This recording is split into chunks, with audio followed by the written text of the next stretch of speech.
Ray Lee with Speedboat Magazine here with another episode of the Boats and Bros podcast. And with me, as always, is my bro, Myra Coyle. And today we have the X-Insurance boys, JJ Turk and Nick Buis. Hello, gentlemen. Hello. How's it going, guys? Thanks for joining us. What up? You guys Great. have had one hell of a 2026. Isn't Go this ahead, normal? Nick. It's normal. That's not normal? No. I was talking to Steve Curtis a couple of weeks ago. I was trying to get some help on some different avenues to go. And, I says, how many times have you been over? He goes, I've been over quite a few times, And he goes, but honestly, I've never been over twice in the same year. I'm like, oh, gee, thanks. Yeah, he said the same thing. He goes, my record's over 33 decades. Your record's over 4 months. 3 races. We were at Michigan City last weekend, and we're at the blackjack table, and it just happened to be everybody sat down, and we're all shooting the shit. And Billy Shipley goes, over under whether X-Insurance goes over this weekend. And everybody's you were sitting right there, so you were there to defend yourself, and you're just like, yeah, what the fuck? Now I'm going to uninvite him to my Key West trip. He's uninvited now. Yeah, he's uninvited. I love that guy. Yeah, it was funny. Hey, Well, we speaking won, of blackjack, right? We did it, Nick. JJ said that you're quite the card shark at the tables. Nah, he just walked up on a lucky run. I always lose. Every night? Nah, yeah, no, not every night. Okay. Mama sent me with $300, and she said, "Don't go to the ATM." We'll go with that. I only saw you once there. Yeah, I did all right the first night, and then I just slowly handed it back over time. Then Craig was playing slots, so I sat next to him and watched him win a couple times. I go, oh, this can't be that hard, and then all the money just goes away in the one-arm bandit. Yeah, it's a one-way valve. Billy Shipley's pretty into it too. He goes in hard, and so does Kyle from Speed. They're like, they're for real. Oh yeah, Kyle was like, he had it mainlined right into his veins, dude. I sat there and I was like, he got up there at one point.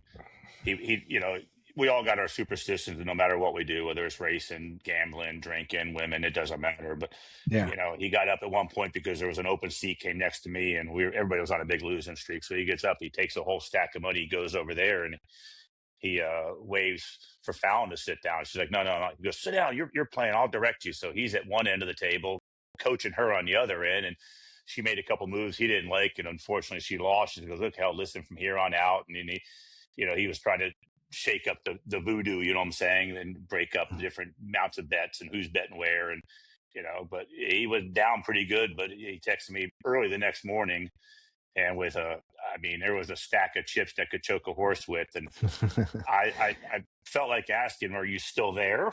I don't know, but I think he made a rebound. He seemed pretty happy. He had a crowd around him every night.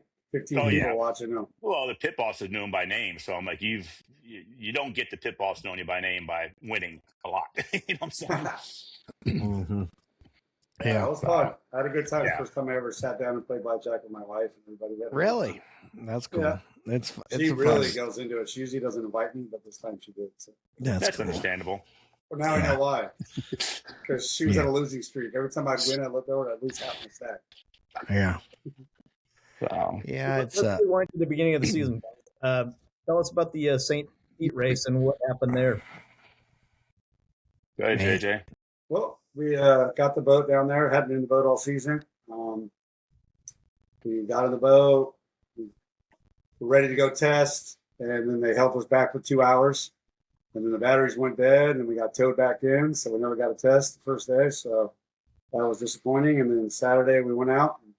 Qualified was our testing, and we did decent. I think we come in fourth, not too bad, and then had a good run. We're in third place, solid, and then on the second to last lap, we lost the water hose, and so we ended up sixth. And then on Sunday, we're trying to catch yours truly over there, Myrick and Tyler, and made up some good ground in a couple laps. I think we made up 13 seconds in 2 laps, and I guess we just ran out of talent on the far end, and you were turning into the wind and got a lot of air under it, running hot, and that was exactly it was definitely the hardest turn on the course, in my opinion. Yeah, you had a different angle too. Probably should have been copying that. Yeah.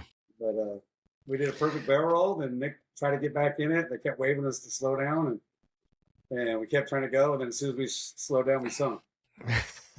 No clue. We literally could have stayed running with the side of the boat blown out. That would have been the coolest video ever. We were back to 60 miles an hour. We were Yeah. back on plane, turning around, coming back into the race course, and JJ's going, they're telling us to stop. I'm like, screw it, let's finish the race, you know, because we landed upright and I got the motors refired and away we went. And he's going, no, dude, the safety guys over here like really waving at us. I'm like, oh, you know, F them, whatever, you know. Yeah, they don't know what they're talking about. Seriously, we what might are those want to guys stop. Yeah, and we stopped, and lo and behold, the one side of the boat was gone and the other side was blew out.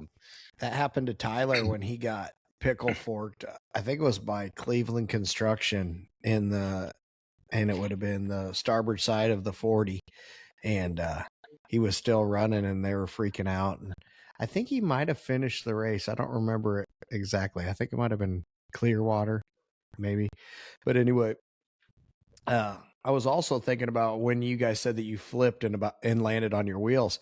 And I just watched that video of Discreet off of WHM's. They almost landed it back on their wheels too. Wow.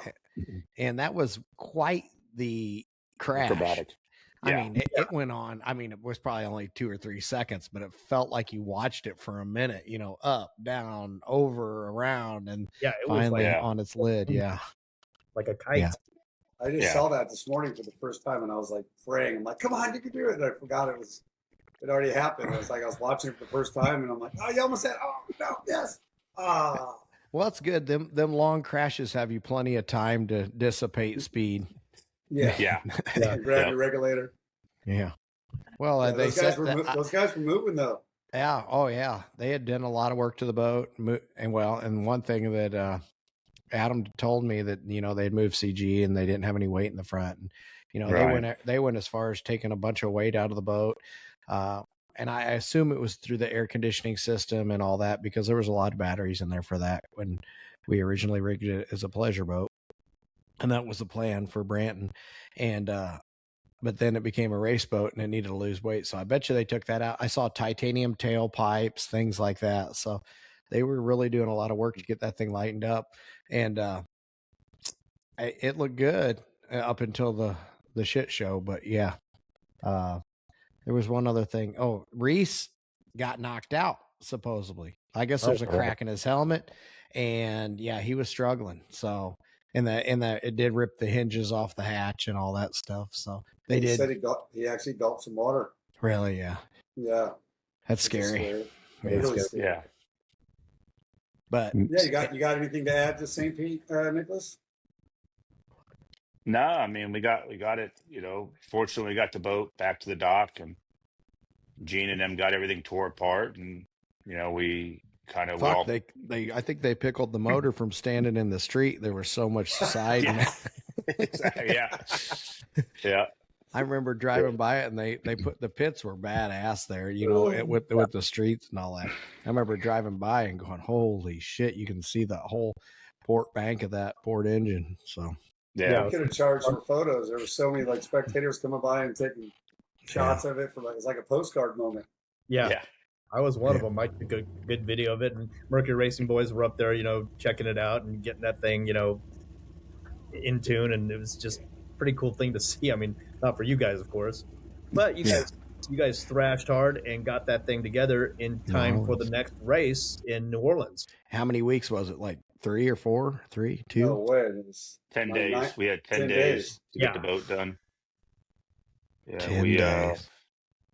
So we all sat down in St. Pete. We all sat down with Rick, and we put a plan in place. JJ and I and Rick and Gene kind of put a plan in place. Cocoa Beach was going to be the target. New Orleans would have been great, but Cocoa Beach was going to be the target. And as we got into it, it's like, I think we can make New Orleans. We brought some people in, Mike and Termite, and they attacked it at my shop. And honestly, those two had a good plan with some of my guys, and they'd come to work at 7, 8 o'clock in the morning. They'd be done at 10 o'clock at night. It wasn't like we're pulling 24-hour shifts or nothing, but they had a daily schedule we tried to adhere to. And then Gene was home prepping stuff back in Missouri. Gene and Neil came in, and then when Termite and them were done, and started putting the motors and all that kind of stuff back into it, and had the boat had a temporary wrap on it, and we just said, let's go to New Orleans and get some more lap times on it. It looked like I did the body work on it, but that was exactly from 20 feet, it was badass. When you get up close, but obviously it was a time crunch. So kudos. And the plan was to make sure everything inside the boat was done 100%, and final body work could then be done between New Orleans and Cocoa, which we took it back apart and did all that then, and then went to Cocoa and destroyed it all again. So I'll tell you what, though. It was a 10 at 2 and a but you didn't destroy it at New Orleans, so we'll give you that. Yeah. And I'll tell you what, when we rolled it in Cocoa, I got out of the boat and I'm like, oh, God, I hope the hull sides are still on this thing. And lo and behold, the hull sides are fine. There's speculation what happened to us in Cocoa, or nobody really knows. There's speculation that we hit the bottom, that the pickle fork hit the bottom. There was a huge amount of mud in the spray when we did it. The boat was impacted everywhere with mud and sand and grass inside the core. So, and it was some shallow spots there and some big waves. So JJ knows the area, obviously. And on a normal day, it's 8 to 10 feet, and that's that spot. That was 4 to 6 foot swells, whatever you want to call it. There's probably some valleys in there. It was nasty water. And then the way on that race that buoy was missing along the beach. So it turned the 3-turn buoy that was supposed to be on the south end into a 2-turn buoy. It changed the whole course because you were kind of going with them more than, quartering, and it changed the course big time. Yeah. By that third buoy. We had done such wild stuff the lap prior. We actually settled it down. We're coming in to get through it again, so we knew we were going with the face of them. When we were going over, I couldn't believe it was rolling. Are we rolling right now? I can't freaking believe it. Yeah. It went dark and water came in quick.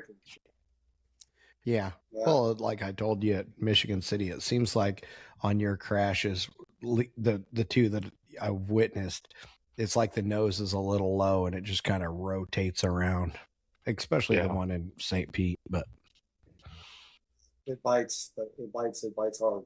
Oh yeah, small sponsons, big boat. Yeah, they're fast. They're fast straight, but they're tough to get around a corner. Yeah, we're working on it. On it.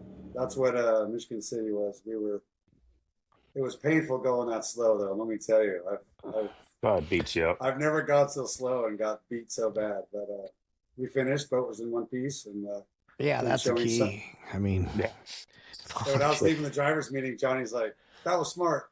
I was hoping you guys were just going to bring it back to the dock." Yeah, I heard you telling him, well, we just couldn't get on top of him. And he's like, it was smart. I don't care where you were, just get it around there. It was full commitment. Yeah. Well, they finished in 4th out of the rest of the fleet. Yeah. Beat us. It was miserable. Yeah. Like JJ said, we felt like Talladega Nights. How fast are we going? 60. How fast are you going? 26 miles an hour. What are those things? You're going 65, buddy. Keep it up. It was painful, dude. Yeah, it was really painful. That's hurt. But Michigan City. Marek, what happened? What happened to MCON? What happened to you guys? Drive shaft, Boca drive shaft, and early have too, right? half a lap. Yeah, so those drive shafts we had spare set that we hadn't put on yet. We haven't ran into drive shaft issues in any of our boats. These do have some pretty extreme drive angle, but even after we called Steve at Performance Driveline and told him, he goes, nah, that shouldn't happen. So I don't know whether a clip came out and the cup, popped out and then popped out. Yeah. I mean, bounded up.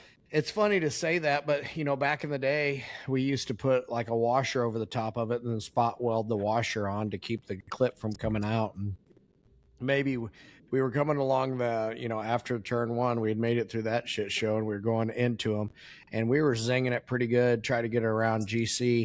And I don't know, you could see us take a big shot and then like 3 seconds later, the drive shaft went. So I don't know if that big shot might have potentially jarred something loose that was maybe not seated all the way or something like that.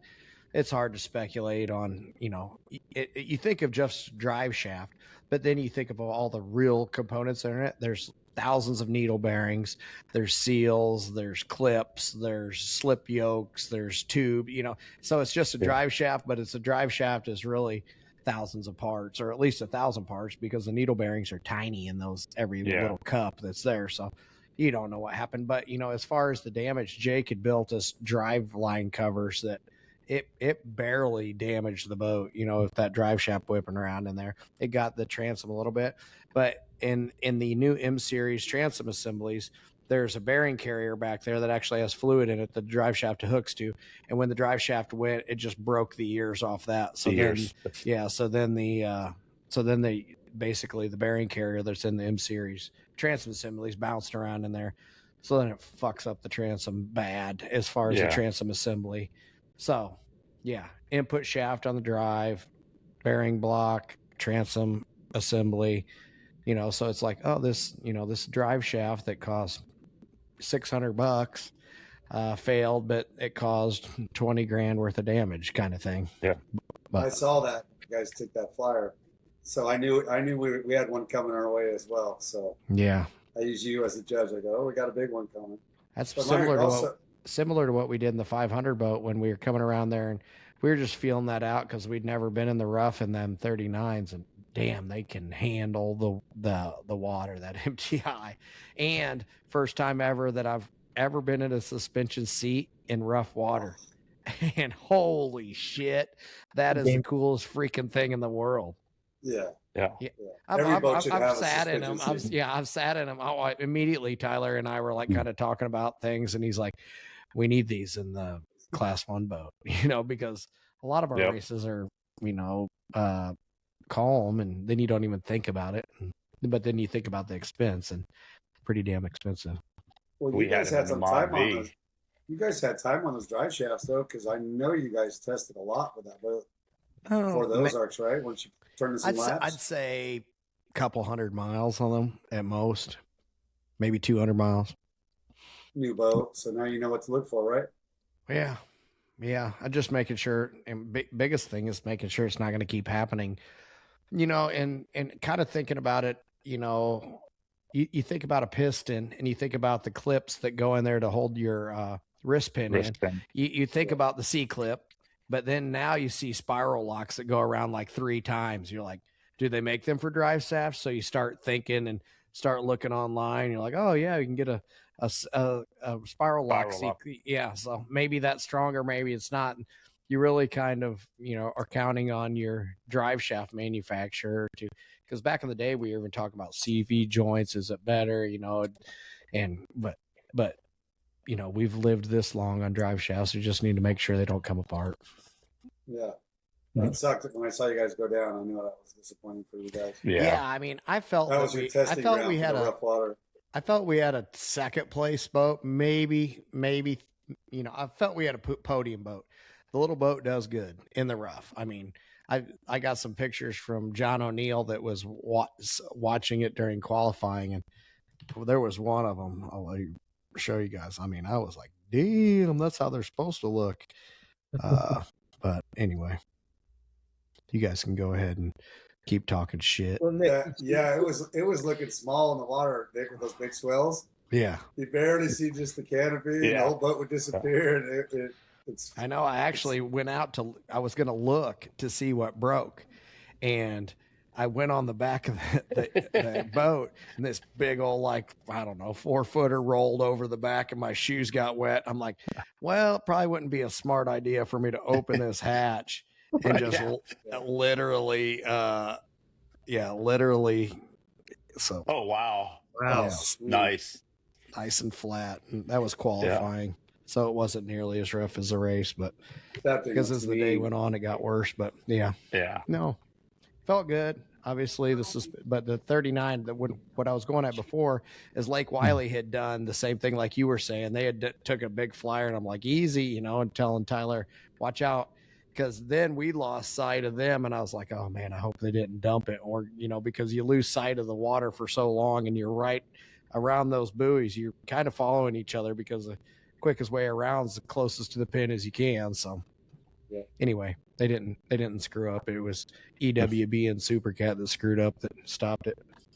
It was easy to do out there, though. It was waiting for you if you wanted to push it as a gamble. Yeah, well, look at EWB and Discreet was like almost identical spots on the course. 100%. Yep.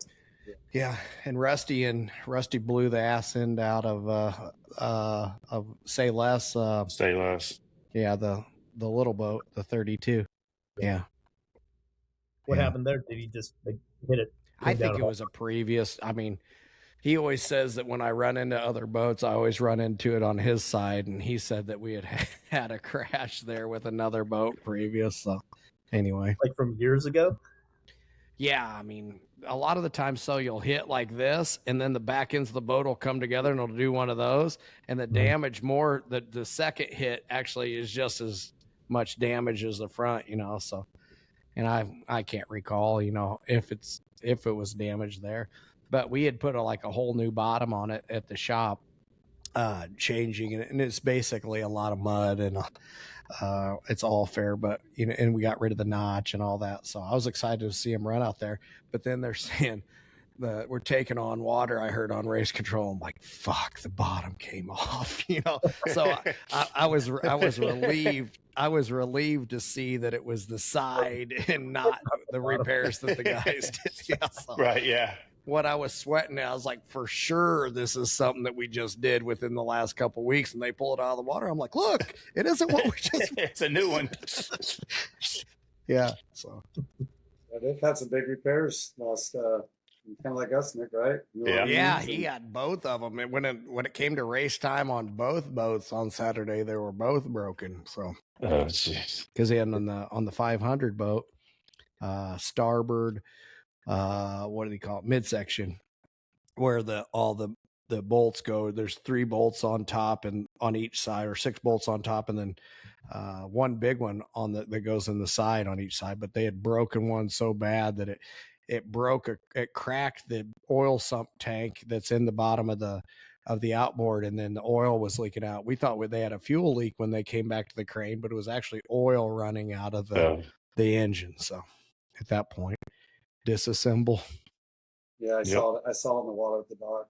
Supposedly Mercury's got some new upgraded billet stuff with bigger bolts, and we're going to see it in the next couple weeks, supposedly. But yeah, so you like factories or class 2? Like that? I like it. It's one of those things, though. You know how it is. In the class 1, you run as hard as you can. And I think that in those conditions, if everybody ran it as hard as you can, you're going to break. I mean, I don't know if the motor isn't going to fall off, but you know, there's going to be weird shit happening with the motor flopping around inside the cradle because that cradle won't let it drop out. It's because it's kind of like encased like this, and then the whole midsection drops in, so it's not going to let it fall out the bottom. But you know, everything's going to be screwed. So. Yep. We took some severe side shots for sure. Yeah. Nick, you would well, it goes to show how hard we run them. You know, it does it every once in a while to one bolt on a pleasure boat, or you know, but when the fleet of the class 2s come in and you know everybody's working on them, you can see how much harder we're running them. Yep. Yeah. Nick thought the rough water was the only thing he had to overcome, but he also had some in the cockpit issues too. Well, the boats are so good. They're big, you know, 39 footers. Got to build a better mousetrap when it comes to all this shit on the back, I guess. Well, so let's just clear the air. Go ahead, Nick. You can tell what you know. So on the Saturday race, you know, we're running, and you know, we weren't pushing it hard. We just wanted to head to the conclusion. We knew what spot we're in. We were headed WHM, and let's just kind of hold it here. So along the beach, we were probably running about $110.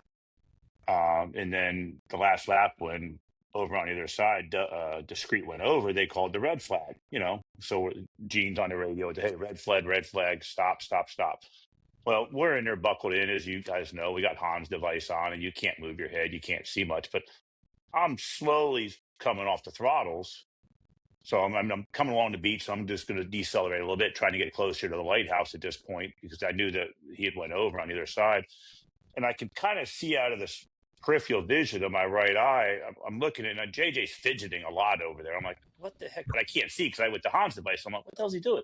And all of a sudden he leans forward and he just starts throwing up everywhere. No. And I'm like, oh my God. I'm like, what the hell's going on? It's all over my feet. It's all my hands on the throttle, all over the escape hatch. And I'm like, okay, he threw up. Well, then he's doing it again. And I'm down to about 60 miles an hour now, and I'm starting to dry heave in the boat. Oh, yeah, that's the worst. And Gene's on the headset, and JJ's going, I can't stop. Well, JJ steers, and I throttle, and Gene's like, what do you mean? Why can't you stop? You just steered a boat. What do you mean you can't stop, JJ? And I've got the roof hatch. I'm trying to get out of the roof hatch as I'm slowing down, but I forgot to undo the buckle, so I'm like trying to stand up with my seatbelts on. Yeah. I get the seatbelts off. I'm trying to stand up. I'm like, and Jay does, I can't stand. Gene's going, what in the F are you two doing out there? You know, because we got dude, it was projectile vomiting everywhere in the boat. I'm just like, oh my God, it was horrible. It reminded me of the scene in Stand By Me where Lardass put all that stuff in the blueberry pies and it's a barfarama. Suddenly, Lardass opened his mouth. And before Bill Travis knew it, he was covered with 5 pies worth of used blueberries. The women in the audience screamed. Boss man Bob Cormier took one look at Bill Travis and barfed on Principal Wiggins. Principal Wiggins barfed on the lumberjack that was sitting next to him. Mayor Grundy barfed on his wife's tits. I'm looking at him going like, help me, I can't stop barfing. Yeah. Now, like I said, I'm standing up in the seat, my head hanging out the roof hatch. He's down by the escape hatch, but his hand's up on the steering wheel. I'm up there going left, right. He's still trying to steer with his head. I'm like, left, right. You know, we're trying to get back to others. We're going straight into the beach for a little bit. We're going straight into the beach. I'm like, JJ, turn. He's like turning above his head, still throwing up. Gene's just on the headset, like, what in the hell is going on with you two out there, you know? Because he can't see nothing. He's just hearing all this, you know? It was horrific. I never felt sick. Carrie Ann showed a picture like that Chat GPT made that you made of you in the cockpit, like throwing I didn't even make it to the dock, and they already had it. No, yeah, it was classic, dude. My team's really good, and so is Ray. Ray's really good at catching really bad moments for me and Nick. Yeah. And so our team just lives for it. Well, if you have a lot of bad moments, it's not hard to catch them. But right, yeah. There's a lot. There you go. There's a lot. Yeah, that's hilarious. That's the Chat GPT video, the picture. That's hilarious. He had it loaded up in his phone. You see that? Yeah. Fire away.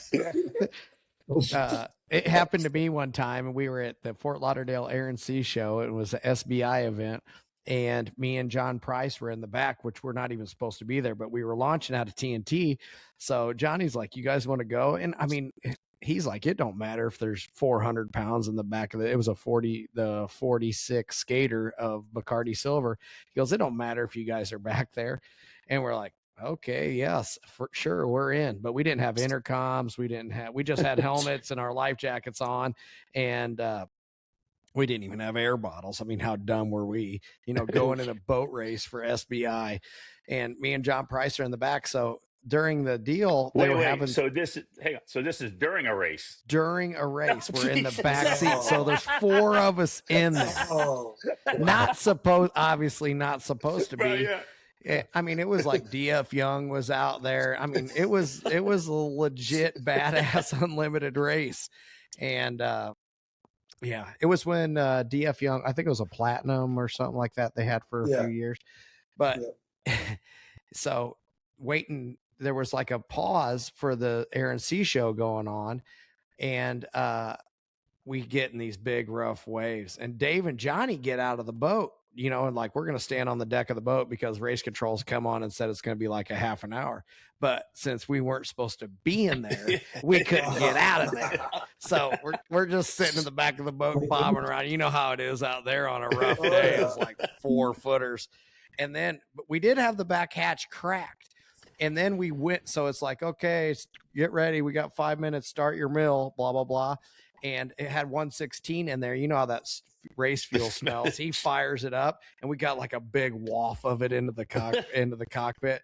And we like close the hatch, and Dave and Johnny getting in, and they're buckling in, and Price looks over at me. He's like doing one of these, and I'm like this, looking over at him like, what the fuck is going on? You know, because we weren't on intercom and the engines are making noise. So it's just pretty much was like, you know, a mime watching him, you know, and next thing you know, he's throwing up in there, but he's throwing up to the right because the 46 cockpit was pretty big. He's throwing up, like trying to not get it on me, but then he turns and puts his arm out like this, and it's just covered. And so then I start dry heaving.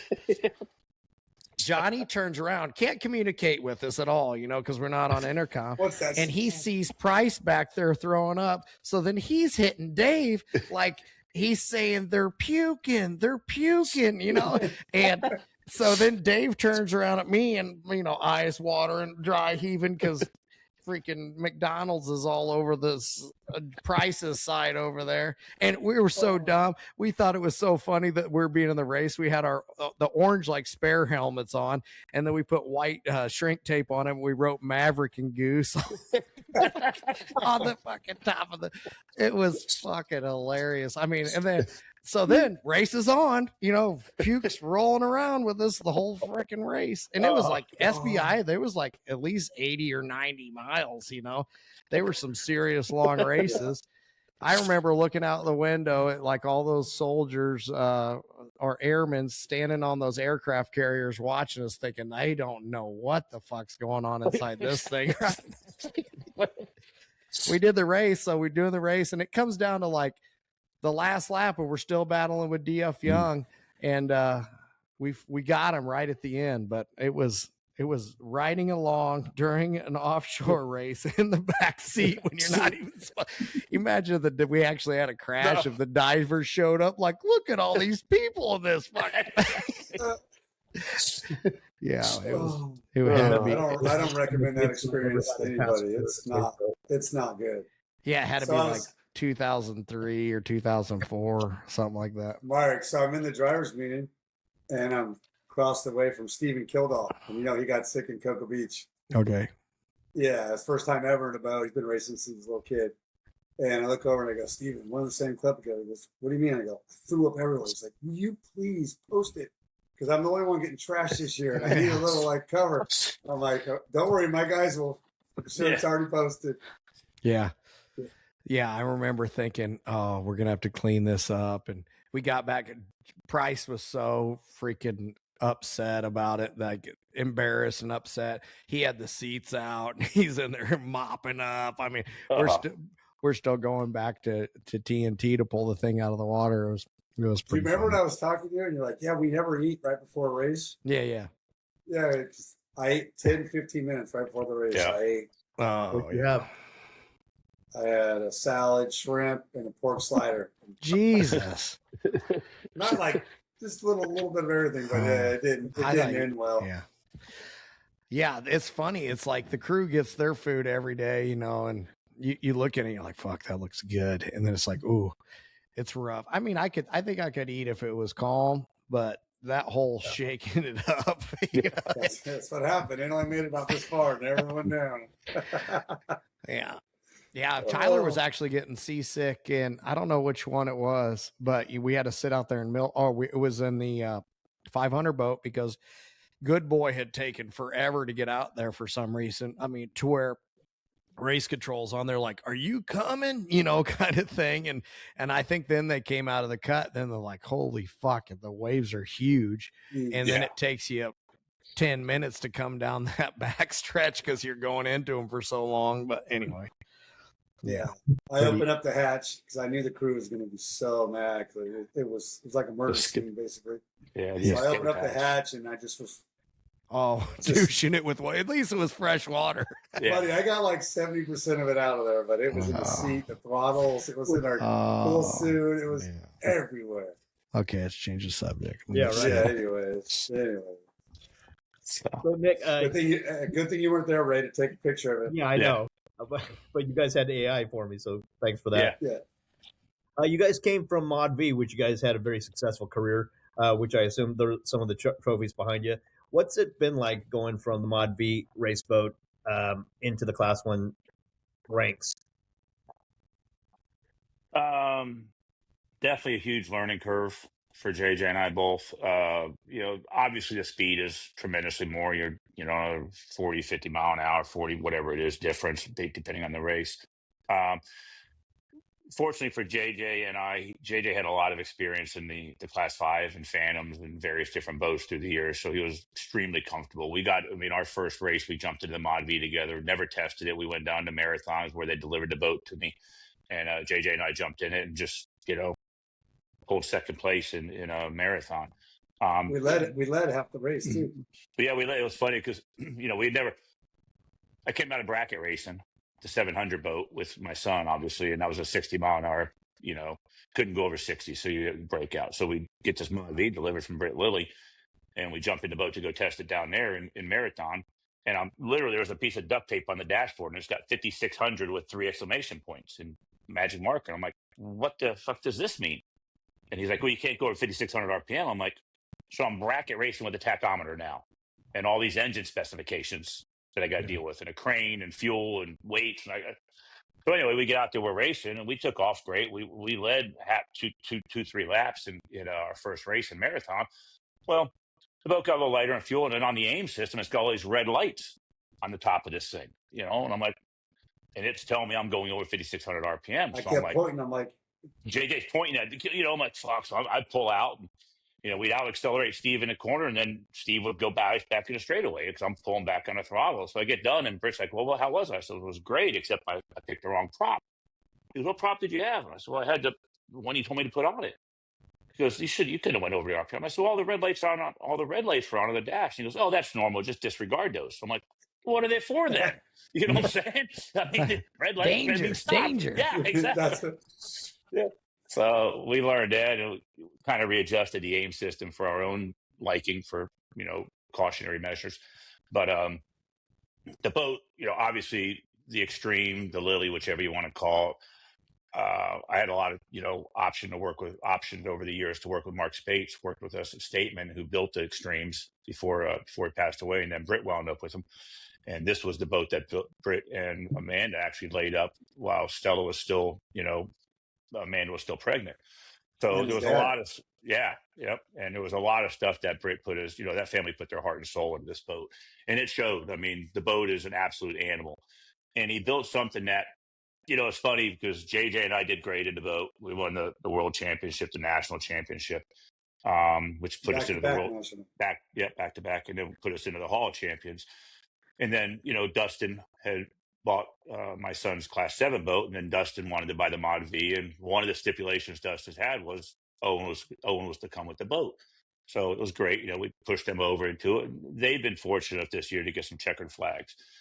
And I said to Britt one day, the kids won Cocoa Beach and crazy rough water over there, and it was unbelievable to watch them race. And I said to Britt, I go, it's bad. He goes, dude, that's badass. I said, yeah, it really makes you not such a great driver. And he's like, what the fuck's that mean? I go, well, if you put anybody in a boat, they win. I said, but on the good side, it shows good for your company, He's like, well, I guess that's good, but I'm a good driver. I go, I just bullshit, But the boat is just, the Extremes, the Lilies, boats just handle unbelievable. So JJ and I just meshed very well on the boat, and, and very fortunate with it. So jumping over to the Class 1, it was like, we had the opportunity. JJ called me one day. He's like, hey, Rick has proposed, that we do this. You don't have to give me an answer now about running the Class 1 boat. Just really need to think about it. So when Priscilla and I were riding down the road when this happened, and I said, okay, I'll call you back. And I hung the phone up, and I go, what the fuck's there to think about? I immediately called him back. I go, dude, what is there to think about? We have the opportunity to run a Class 1 boat. He goes, I was thinking the same thing. I just, figured we might want to think about it. There's nothing to think about. Let's do it. So, fortunate enough to have Gene. We got the whole program together, and we go up to test the boat in Mark Twain Lake up there in St. Louis. Well, JJ's never at the time really had a lot of cat experience. And none, zero. I didn't want to say that, but none, So we go Mark Twain, and we blast this thing down the lake, and we put it into a corner. that freaking thing takes a hook and it slams us against the side of the cockpit, and we make a U-turn, and we're like, this is radical. It's so cool. We thought it was normal, Well, Yeah, lo and behold, that's a. Go ahead. lo and behold, it's really not the way it's supposed to turn. We were just lucky we didn't go over at the lake at that time. So, Well, Gene, that's one thing that Gene always said. He goes, the good thing about you two is you don't bring any bad habits into the MTI. right. You're just going to learn what this boat is and learn how to deal with it. And I think we did a good job. I mean, by the time we hit Chicago, we were running with everybody and we were rolling. You kicked our ass in Chicago. You freaking left us. Yeah, it was a good one. Yep. Well, Mark, what was the turning point was Michigan City when we were turning left with you guys trying to get around you. We catch it, then lose you, catch and lose you. That's when we knew the boat was fast, but we just didn't know how to corral it in the corners. It would, 3 quarters down the straightaway, this thing would start moving. Yeah. And then we didn't know what to do with it. Yeah. And then, by Chicago, we figured out how to get around the whole course, not just sections of it. Yeah. And then in Clearwater, everybody was fast. Holy smokes. You guys were so fast. I think you told me like 140 something down the straight. I was thinking to myself, they're like 15 mile an hour faster than us. In Michigan City? No, I think it was Clearwater. In Michigan City, we were 150 straight away. I think we were 135. It's just we can get around the corners. Yeah. That's what you told me. I said, we could slow this thing down, at the end of the straightaway and get her exiting the corner much quicker. We could stay with the pack instead of, the way we're doing is risky, Nick, right? Super high speeds into the entry of the corner and trying to corral that energy. Losing it in a boat that's hard to turn. You got it. So we did good. In Key West, we had a fast boat, missed the buoy on Wednesday, turned back around, caught the buoy, passed all the boats, and ended up third. And then Friday, we were in third on the last lap, lost that water hose. That would have put us in second overall on Sunday. You'd lost some transmissions too, didn't you, throughout the year? Yeah, we had a few of those. Yeah, we had a couple of those through the year. Yeah. Basically, every weekend we a transmission or training. But it was only 4 races. It wasn't like we had a ton of races. Yeah. They found a bad Deutsch connector. Mercury found a bad Deutsch connector on the wiring harness on the engine side, and you'd wiggle it, and the thing would go in and out of it would produce noise. They were saying it was putting noise in the computer, and it would actually shift it while you're going. I remember Gene telling me that or showing me that. Yeah. So. Yeah, I mean, that we learned that we had a clean power problem, and it would just, you'd be going along and it would shift into neutral and you'd have to take it in neutral and put it back in gear, and to do that you're slowing down tremendously. In that class you lose 5 seconds, you're getting your ass kicked. So ready to go back to your point. It was an incredible experience so far, a great opportunity. We're lucky to have a guy like Rick believe in guys like us and give us a shot. So for all those guys out there, it can happen. You just got to keep grinding and working, and you never know when your opportunity comes. We had a team that could take a hell of a stress test and come back fighting. We're not done fighting, and we're still here. Yeah. So is the word out that you got a new boat coming? Are you talking about that yet, or is that top secret? I heard it on the XINSURANCE helicopter flying around because Rick just keeps talking and talking on that thing. Yeah. So I heard him talking about it. So I don't think it's that secret. Yeah. So Nick put it together. Rick's keeping that in his back pocket. Don't know what he's going to do with it, but it's coming over, and it'll be in the XINSURANCE quiver, and I guess we'll figure it out when we get there. Yeah, can you say what boat it is? Yeah. Well, say it. I'm giving you the segue. Yeah, Go ahead, it was one of the conversations after we went over in Cocoa Beach. We need a spare just in case. Yeah, exactly. Who needs spare engines? We just have a fucking spare boat. We need a backup boat to be able to finish this weekend. We need 2 boats. It's pretty we need some. We need a spare crew. Gene's gonna fucking throw in the towel. He keeps having to Oh, rebuild this motherfucker. Dude, I feel so bad. God damn, poor guy. His whole family. Yeah. God, the whole family sticks by him, sticks by us. And it's like, It's not a huge team. Yeah. no, I mean, I know. Gene's kids got child labor law on them. They're working so much. yeah. We're definitely we definitely fit the bad news bears. Yeah. That's definitely That's awesome. That makes it more surreal when you win or a podium or whatever. Yeah. Yeah, nobody gives these wins away in Class 1, Mark. You know that. Not with guys like you guys and everybody else out there. Yeah. You guys are animals. So, but yeah, after Coco, we kind of talked about it, and it's like, you know, the MTI is super fast, as we know. It's super fast. It's super safe. I mean, for what we put it through, I don't think twice about getting inside the canopy that Randy's put on that That's boat. a hell of a canopy. You know, it's just, you know, it's every time we go to turn the boat, it's like, okay, what's going to happen? And now, granted, listen, in all seriousness aside, I mean, we absolutely have the opportunity at any given moment to slow down at the turn to get around the turn. That's, you know, but that's hard to do when you're coming up on MCON's ass and you're picturing yourself on the podium with the flag and not them. You know what I'm saying? It's like, I get it. So, but anyway, so after Coco, it was like I made a couple of calls, and Curtis was one of them. And I said, Steve, well, what else is out there? And Steve's like, there's really nothing else out there in there. I'm like, okay, if there's anything pops up, you know. And he called me like a day or two later. He goes, you know what? There's a boat everybody's kind of forgotten about. It's called in Australia. It's the Maritimo boat. I'm like, really? So he put me in touch with Tom over there, and the boat's kind of been sitting over there. They raced it in 2016 in Key West. JJ remembers the race. I remember racing against it. Yep. The Jimmy John's boat. Okay. Yep.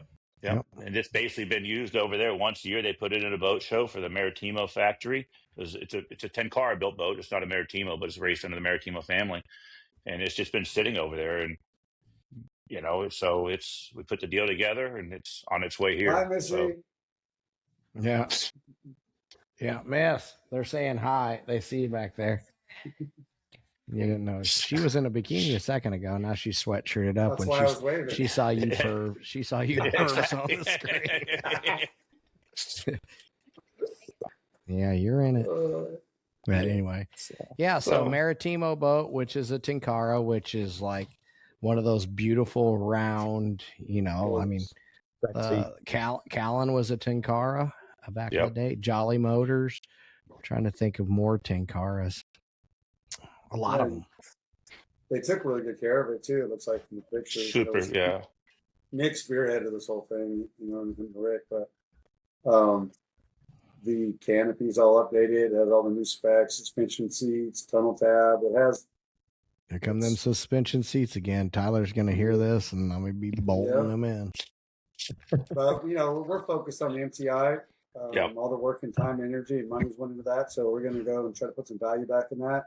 We're going to try to bring that thing back up front, running hard, and you know that other boat it'll appear when it appears. Yeah, especially with basically 2 races left. Key West being one race. Yeah, that's what we're doing. We're just trying to sharpen the knife, get ready for Key West, and I mean, you know, Michigan City was you know, that was the first time the boat's been back in the water. I don't even think, not even sure Gene started the motors before he got the boat there. So for him to get that whole boat back together, we're talking a complete re-rig, because when we went over in Cocoa Beach, that boat sat upside down. It got pulled in upside down to the cranes, and it sat upside down. Yeah, and it sat upside down at the crane until all the other boats were done racing and pulled out of the water. And then, I mean, it was 6 o'clock, 7 o'clock at night before they pulled the boat out. So it was, you know, Gene stripped everything out of the boat, every stitch of wiring, switch, communication, pumps, batteries, seats, everything. And, you know, to put that boat all back together and bring it to us and hand it off to us in Michigan City. And we for you guys to go puke in it. Yeah, exactly. Yeah, that's what we thought of the rig job. Yeah. But you talk about an absolute shakedown run. Remember, Nick, he didn't get the boat till a week before? Like a week or so before he got the boat from Al. So that's what he was worried about. But I mean, we tested it. We qualified in it. We raced it on Saturday, and the boat never did a hiccup, a guardian, or nothing. I mean, it just ran just like like it should have, and it was unbelievable. A true testament that Gene made it all happen. Yeah, looking forward. Really looking JJ, forward to you were Clearwater. pretty shook up after Cocoa Beach. Was it tough getting back on that horse? I mean, good thing about me is I've wrecked quite a bit, and I have amnesia. When I have the next task ahead of me, I just focus on that. But yeah, I got stuck in the boat. I couldn't get out. Nick helped me get out of the seat. I was upside down. Water was coming. I dropped in the water. I was upside down, pinched on my neck with the Hans. Couldn't get out. And so I had that, but I forgot it pretty quick. There's a lot of work and effort, money goes into this, so there's no reason for me to be dwelling on something that happened in the past because the future's right in front of me, right? Yeah. So went there and just turned our laps, got the boat back, and now we're going to go test, and now we're going to get a little more serious and try to pick it up. Very nice. Well, Yeah. And so in addition to the Class 1 boat that Rick Lindsay has campaigned you guys in, you guys are also in charge of running his turbine boat, which has run circuit. I get to You light guys you have up been to again. several events, and most recently the Thousand Islands Boca Run. Did something happen there? Oh, were we there? We did $1,000. I think the whole freaking Remember I said world I had saw you. amnesia? I don't remember anything. Yeah, see, he's got You amnesia. were there, but I don't know if you're allowed back there. Race Yeah. amnesia. By my counsel's advice, I plead the fifth. I kindly plead the fifth. JJ Yeah. Fauci. Yeah, JJ Fauci.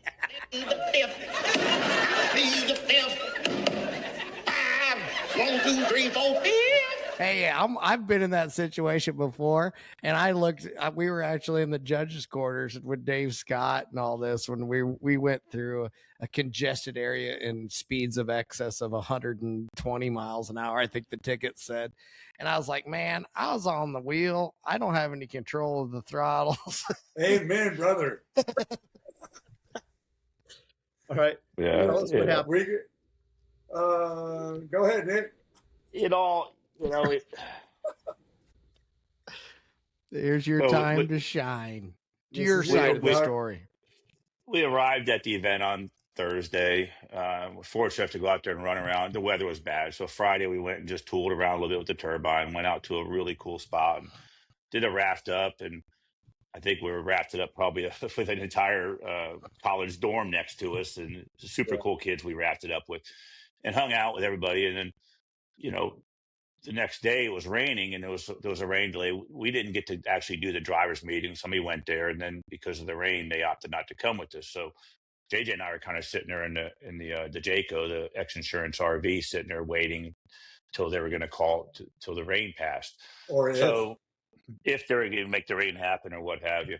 So the rain kind of went by and they called everybody out, and we go out there, we're milling around, and it's probably one of the most unique starts. They actually had a flag boat up with two flag boats and sitting on, and you're supposed to, one boat goes and then they flag you, the next boat goes. So there was a blue skater there that takes off in front of us, and we're kind of sitting there like, when are we next, So then a guy points the flag at us and waves us. So we take off and we're running, and there's nobody out on the course. It's just Yeah, it's a nobody there. So rainy. It's a rainy day. It's a rainy day, and the skater's way in front of us, and we run up. We're coming up behind the skater, and kind of pull back, and we go off to the starboard side of the skater. We pass him, and we run it on up, and there's nobody else out there. There's this big bridge in front of us.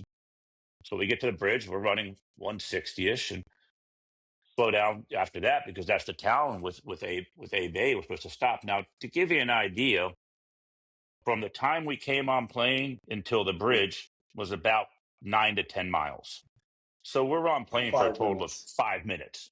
Mhm. So a lot of shit happens fast. We did not realize, because the guy that did the safety meeting wasn't with us, we didn't realize there's two lighthouses that we had passed. You're supposed to go 30 miles an hour between them. We truthfully did not know this. So we get down there and we pull into Alexandria Bay, and there's thousands of people lining the dock to watch all the boats come in. And we're the first one. So we dock the boat, we get out, we tie it all up, and we're kind of like, where's the other boats at? I went and got a piece of pizza and a We root went and beer. gets a piece of pizza. They're You can kind of they're look down. going 30. 30, yeah, So it was, one thing. We finally was brought to our attention we did something wrong. We see the police boat come up. Let's go deal with this, So the first police gentleman comes up by boat. He was very nice, who's driving, who's throttling. We give IDs, the whole 9 yards. And he's like, okay. Well, wait a minute, Nick. I got one for you. So I'm eating pizza, enjoying my root beer. Cameron goes to get his phone out of the boat, and the cop pulls up, grabs him, and right where the boat was, it says JJ Turk driver. So yeah. he tells us, he goes, who are you, Cameron Turk? You could tell we were related, the last name on the boat. He goes, tell your dad we're going to get him in the water, the land, anywhere. I highly recommend that he comes back to the boat. And so Cameron calls me and goes, Dad, they're going to get you no matter what. You better go. I'm like, why'd you go back to the boat? They probably thought that you ran when you really just go and get pizza and a root beer. Yeah. I didn't know I did anything wrong. Go ahead, Nick. Sorry. So yeah, the cops take our information, and another police officer comes by land, by dock. He comes down, and a big old boy, we'll put it at that. He's got his metal clipboard, and he's just going to do a checklist. He's like, anchor? I'm like, no, sir. Check. I'm like, oh, geez. Registration? I go, no, sir. Check. I'm like, oh, this is not going well at all, So finally, he's like, hey, should we go to the car? And JJ's like, yeah, why don't we not be on the dock and be a spectacle? So we go up, and we're sitting up by his car, and there's an ice cream shop right next to there. So we're sitting on the curb there. And I remember my salesman, Craig, I just talked to him earlier, and Craig's like, there's a great ice cream shop you got to hit in A Bay. And I'm looking next door at this ice cream shop. It's like 10 feet from me. So I'm like, we get an ice cream. So I go get an ice cream while the gentleman's writing the ticket. So I'm eating my ice cream, and so I'm getting busted. He's eating ice cream. I'm looking at the police officer. He's looking at me on the curb eating ice cream. I'm like, this probably doesn't look like I'm taking this serious. So I'm like, I better throw my ice cream away. Throw the ice cream away. We sat on the curb for a couple of hours. Every law official was there. There was Border Patrol, Lake Patrol, Coast Guard. I mean, it was 5 agencies. Very serious. And, of course, you got the local townspeople coming by praising you of what you did. And we're like, dude, this, we seriously didn't do this for a publicity stunt. It was nothing like that. We just flat fucked up, bottom line, not trying to push the blame on anybody. We got the XINSURANCE live stream crews there, a couple hours. Rick's probably loving it. He's like, look at all this publicity work. Look at these photos. They did it by accident. After a couple hours went by, we had been told by a couple of people, obviously we're not going to jail. They're not going to impound the boat. So tensions relaxed a little bit, you know what I'm saying? But it was we were quite the spectacle. We were made very well aware we were not welcome to the lobster dinner that night. Yeah. So or back to the event ever. Or back ever. Yeah. So the big boy grabs me and he goes, you come with me. He takes me to the car. He just has all these tickets out. He's talking to a sergeant. And he goes, listen, I'm arresting you for reckless driving and speeding. And but I'm not gonna take you downtown and let you take your boat back. So that was kind of his way of saying, listen, you're not getting out of this, but I'm going to let you take your boat back to the dock. So that was his way of kind of being cool. Yeah. We didn't want any of that for the event. Yeah. For charity, for Rick, anybody. It was the last thing we wanted to do. We thought we were just going on a cool boat ride. And when we passed that skater, he was going 150 miles an hour too. And then just your luck, I happened by coming down from the lunch and saw you guys sitting on the curb. And I just saw the opportunity to take a video and then had to make it. And it went viral.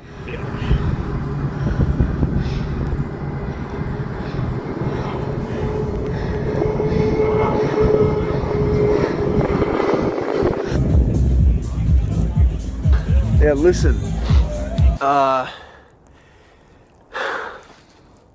We fucked up. My buddy in Western Samoa fishing in the middle of the sea texts me and goes, is this you? And I'm like, yes.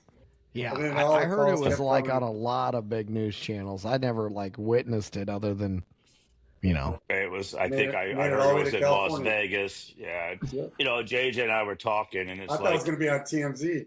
Yeah. Yeah. If you think about it, I said, JJ, for all of us sitting here, Myrick, we're Ray, we've all been very fast in a boat, so the speed doesn't obviously impress us. But from an outsider that doesn't know boats, Right. to think that something went almost 100 miles an hour more than the speed limit is, 130 You miles an say hour more. almost? Yeah, 120, 30 mile an hour over the speed limit is very bad. You know, I mean, somebody can be on the local news doing 100 mile an hour in a car in a 70, and he's like, bad. So the thing see about how a car is you're 4 feet away from another car. There, you were nowhere close to. There was nobody around us. They gave us a ticket for not having the navigation lights on. And he's like, well, no one had navigation lights. I mean, you could see in the video, there was no boats around us. It wasn't foggy or nothing like that. They just, did what they had to do. And, but for us, we feel terrible for the poker run because they have a hard enough time getting permits for the event. And we go out there and do something idiotic. That's right. Yeah. Put a lot of pressure on those guys for no reason. So that's why we owned up to it and apologize. And we're going to, or I should say, I'm going to have to do what I got to do. Yeah. And then what's that mean? Only you got the tickets, or? Of course. Yeah. The driver? Nick, you didn't get any? He was eating ice cream, bro. What are you talking about? The guy that's controlling the speed. The speed. Thank God I got my pizza in when I did. Yeah. Oh, God, man. That's fucking hilarious. I didn't know that. You didn't tell me that one, JJ. Yeah. Rick's so been you got a court date, or what you got going on? Yeah, it's coming up here soon, so I'll know more about that. Stay tuned.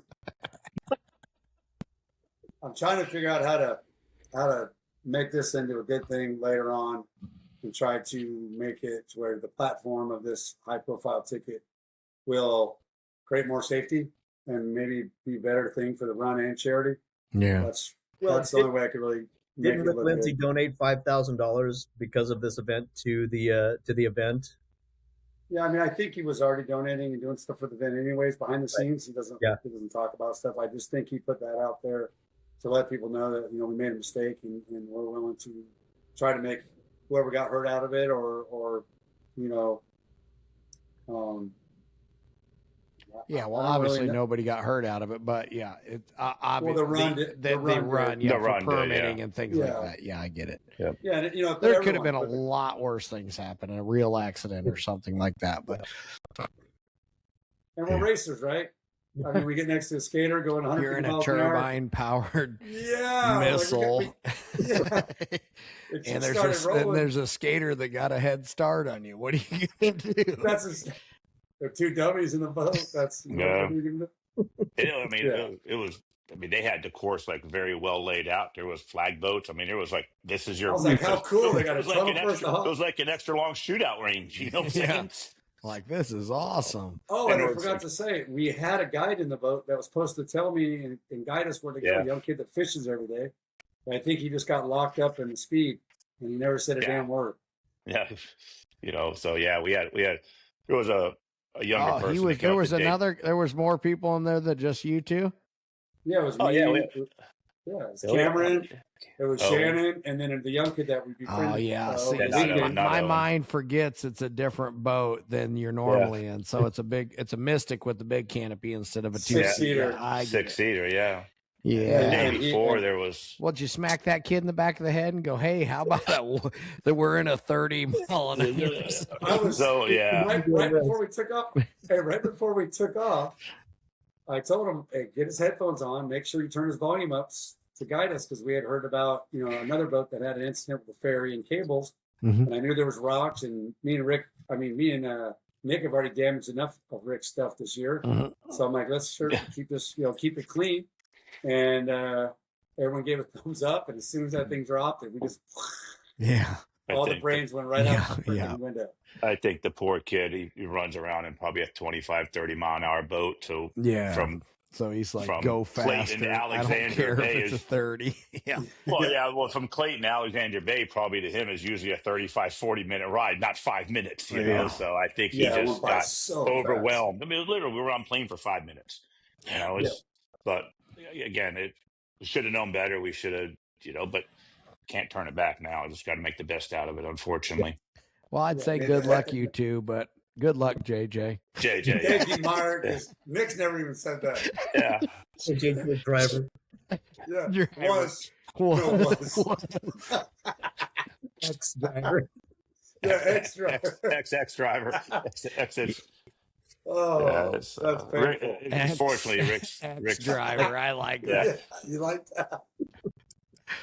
Hold on. Oh, I'm half crying. Oh, hold on right now. Luckily, You're gonna. luckily It's for worse. us, Rick is not the most corporate style Yeah. person, so he's Yeah, definitely not. You didn't get your walking papers right off the bat. no, not that I've been No. emailed yet. Look at this one, Mark. Cameron's been just. It gets worse, but I'm going to show you this picture. Oh yeah, You see it? 157 in a He's got a mugshot. So he AI'd that, and you want to? It gets worse, Dude, I So- want that shirt. You Hey, sell right it? when check this out. I get home. I'm in the shower with Carrie Ann. Got a big shower, and I drop the soap. And I went down to pick it up. She goes, "Oh, I wouldn't do that, Buttercup." I said, "What do you mean?" She says, "You got to get ready." She's been teasing me. She has been teasing me, bro, every day. She calls me Buttercup. Buttercup. Oh. That's funny. Go, Carrie Ann. Don't drop the Yes, soap. My family's just there. Thank you guys for that viral video, helping us go viral with that. So good stuff. Yeah, Ray, I really appreciate that because I think you did it that night, didn't you? Oh yeah, that couldn't wait. Yeah. I kept seeing other people reposting it to get the hits. I'm like, this thing went viral. Yeah, for sure. Yeah, there was on a street party Saturday night. There was a couple of girls, teenage girls, that came up, and I signed one of their shirts, during the street party. Did you So write after all this one? Did you write the Yeah, speed? no. This was before the issue. So we get back home, and a couple of days go by, and Rick sends JJ and I a phone message from somebody that reached out to X Insurance, and it was the girl's father that reached out. His name's Chris, from in the area, from up in Clayton area, and he goes, "Hey, you signed my daughter's shirt. And would you let us know when the hearing is? Because we would like you to sign 157 when you come back in town for the hearing." His daughter Allison. So I'm like, Dude, you're gonna have a fan club at this courthouse. Yeah, it's bad. I was in a casino. I was in a casino in Michigan City the first time I went in. When I saw you that night, I got stopped 3 times before I got to the tables. Everybody want to take pictures with me. That's your guy next insurance turbine. I'm like, dude, this is not what I want. Yeah. Infamy. Yep. I hope the judge doesn't watch Boats and Bros. Right. Yeah. Oh God! Just put it out in 2 weeks when I try to get out. Free JJ party, you guys. You're all invited. You're all invited to come out of my release party. Prosecutor's gonna go exhibit A, Boats and Bros. Yeah. The cop wrote my ticket for Friday at 5:30 at night.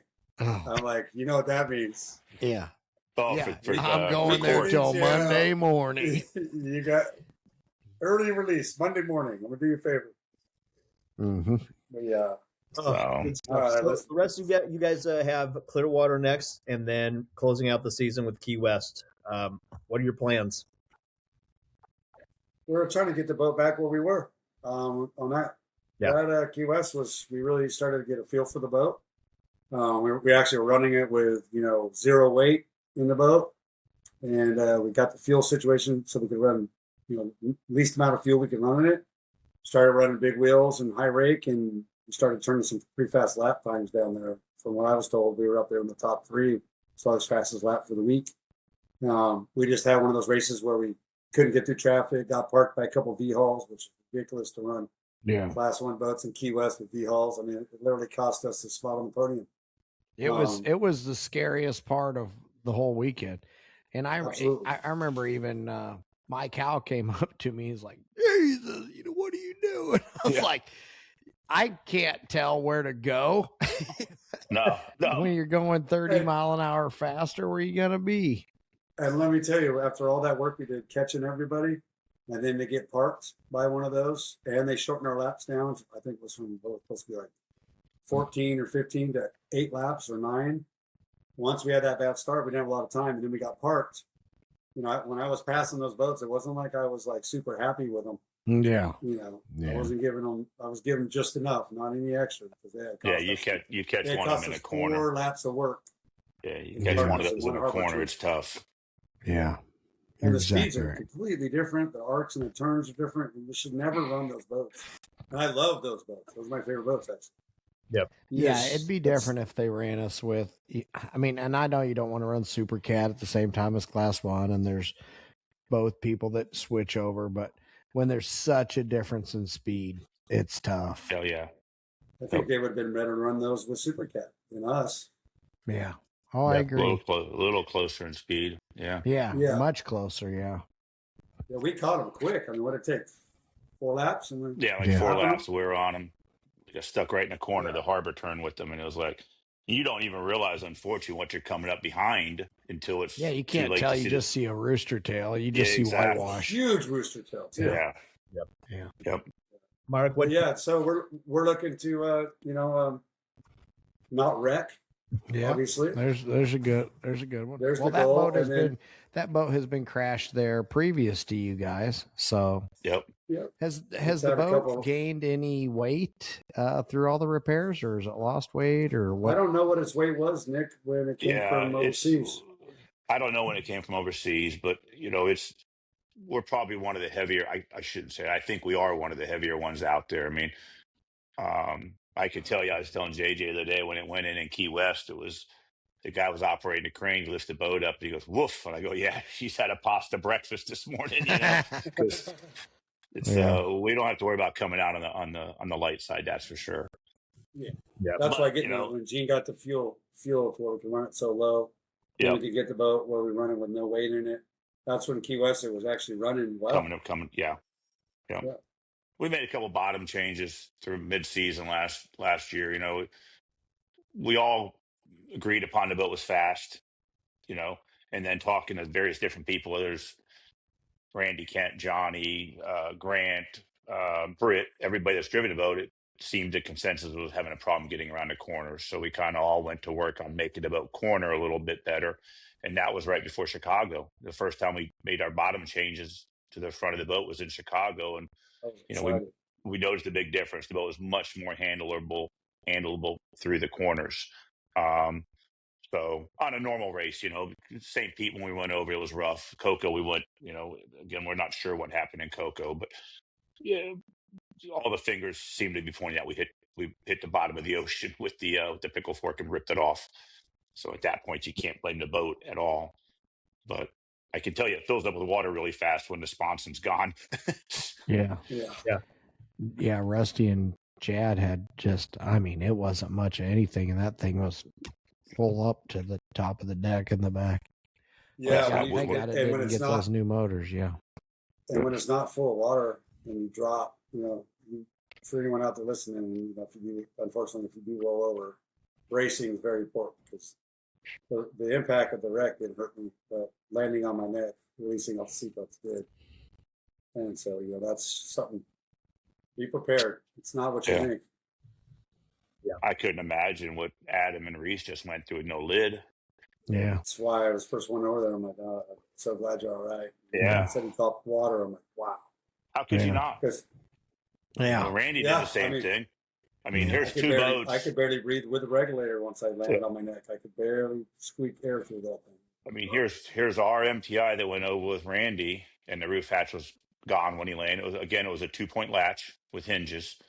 And Reese and Adam went over a 2-point latch with hinges. We have a 4-point latch on the roof now. I don't know what you have, Myrick. I hope similar. You land upside down on the lid with no roof. There is no time for nothing. I think the biggest thing, rather than even the latches and the pins and all that, is the raised flange. Yeah, the flange is huge. That hatch has to be, I don't know, at least a quarter. But I mean, if it's an inch, let it be an inch. Let it be recessed. Whatever it is. Yeah, whatever it is. Yep. That's why, when seeing the wreck in Lotto with Britt and Bill, I was so happy they walked away from that because that's one of those. That's one of the worst wrecks I've seen in a long, long time. Yeah, that was rough. Yeah. Well, I wish you guys all all luck in Clearwater and Key West. Look forward to seeing all the racing happen. Thanks for joining us, boys. X Insurance in Clearwater next, and same with MCon Monster, right, Myrick? We'll be there. Yep. Thanks for having us on, Ray. It's good to see you Thank guys. you. Yeah. So this has been Mike, I'm probably going to come up and see you before the shootout. Come on. Yeah. Come on. The doc's ready. Another episode of the Boats and Bros podcast. Please remember to like, follow, and share and subscribe. Gentlemen, thanks so much. We'll see you on the next one. Thanks, guys. Thank you. This podcast is powered by Speedboat Magazine. Subscribe now at speedboat.com for 9 power-packed current issues a year direct to your mailbox.